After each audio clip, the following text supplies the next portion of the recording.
देखो, अभी तो आप डिसीज़न ले लोगे इमोशन में आके कि मैं ड्रॉप कर लेता हूँ, मैं बहुत अच्छे से मेहनत करूँगा और नीट 2026 को तो फोड़ दूँगा। ये सब इमोशन में आके या फिर हमारा ईगो हर्ट हो जाता है कि कैसे नहीं मुझसे हुआ। जिनके 10-15 नंबर कम रह जाते हैं वो ईगो हर्ट करके ये सब करते हैं।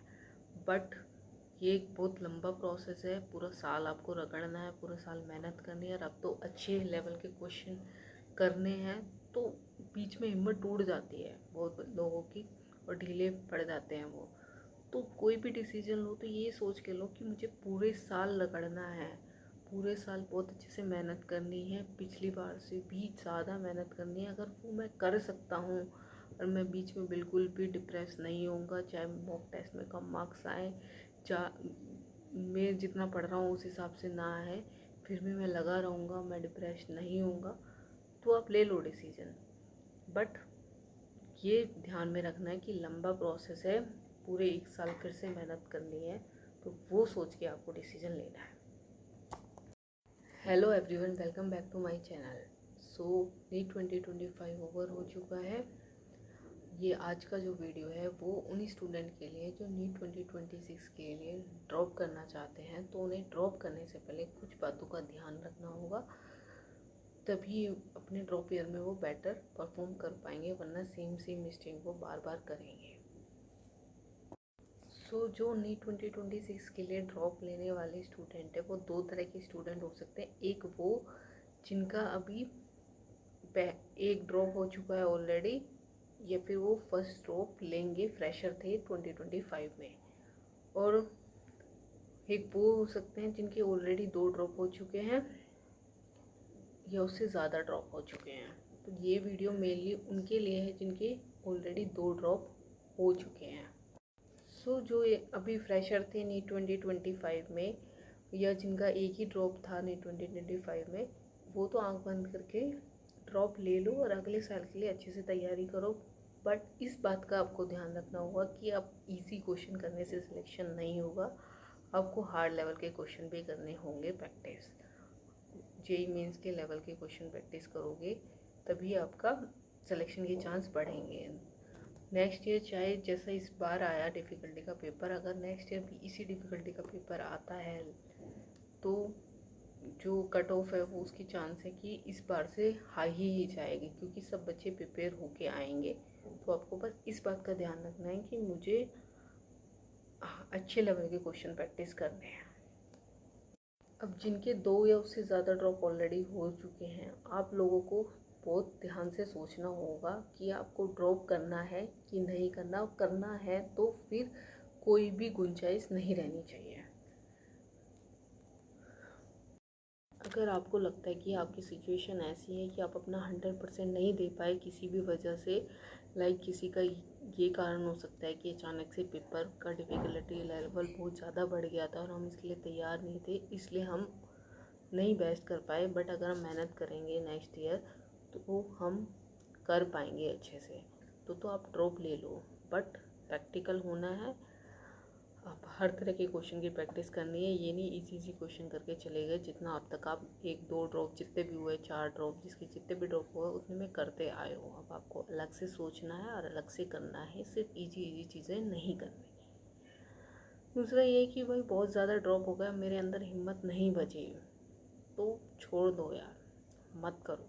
देखो, हम इमोशनल होके बहुत डिसीज़न ले लेते हैं कि ड्रॉप कर लूँ, मेरा 10 नंबर से रह गया, 15 नंबर से रह गया, शायद अगले साल आ जाए और मेरे को तो डॉक्टर ही बनना है। बहुत ज़्यादा इमोशनल हो जाते हैं हम और ड्रॉप पे ड्रॉप करते जाते हैं। किसी के 4 हो जाते हैं, 5 ड्रॉप हो जाते हैं।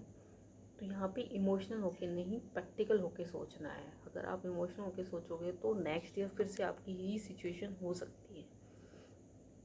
तो प्रैक्टिकली सोचना है कि मैं आगे हिम्मत कर सकता हूँ, हाई लेवल के क्वेश्चन को प्रैक्टिस कर सकता हूँ, मेरे अंदर हिम्मत है इतनी करने की, तो ही ड्रॉप ले, वरना अब आगे ड्रॉप ना ले। क्योंकि अब डिफ़िकल्ट एग्ज़ाम आने लगा तो एवरेज स्टूडेंट के लिए काफ़ी मुश्किल हो गया एग्ज़ाम को क्रैक करना। पहले क्या था कि एवरेज स्टूडेंट भी क्रैक कर लेता था, क्योंकि पेपर आसान आता था, मेहनत करते थे तो हो जाता था। बट अब पेपर का लेवल बढ़ गया तो जो बहुत ज़्यादा इंटेलिजेंट बच्चे हैं वही अब क्रैक कर पाएंगे, मतलब मीडियोकर बच्चे का बहुत कम चांस है कि वो क्रैक कर पाए। अगर वो बहुत अच्छे लेवल की प्रैक्टिस करे तो ही वो क्रैक कर पाएगा। अब हम आते हैं कि ड्रॉप ले लिया आपने, डिसीजन हो गया आपका कि आप ड्रॉप करोगे, चाहे आपका दूसरा ड्रॉप है, तीसरा ड्रॉप है। तो अब ये है कि आपने मतलब एनसीईआरटी वगैरह ये सब तो बहुत अच्छे से की होगी पक्का।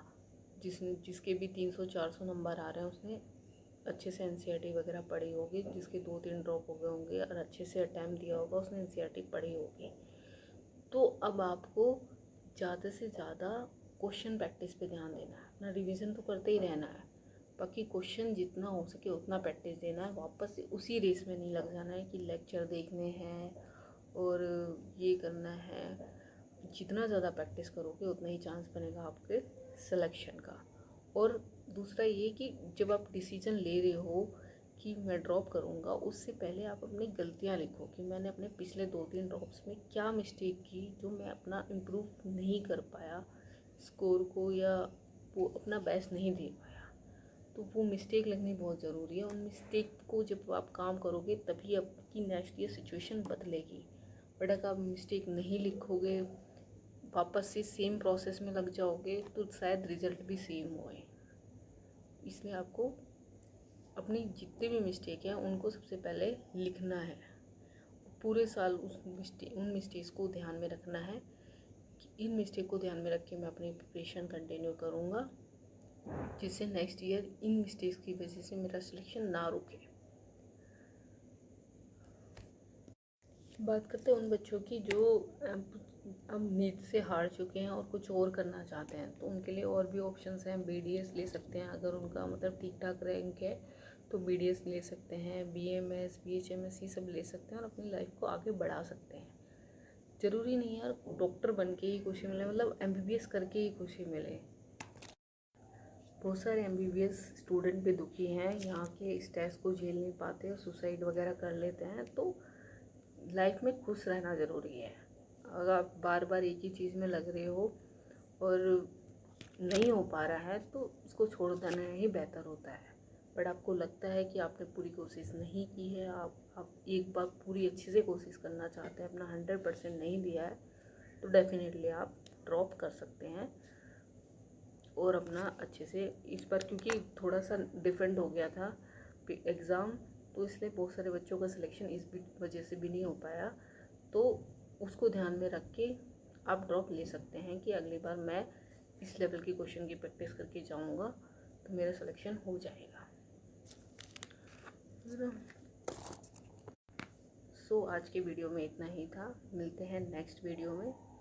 Thank you very much. If you like my videos, please subscribe the channel.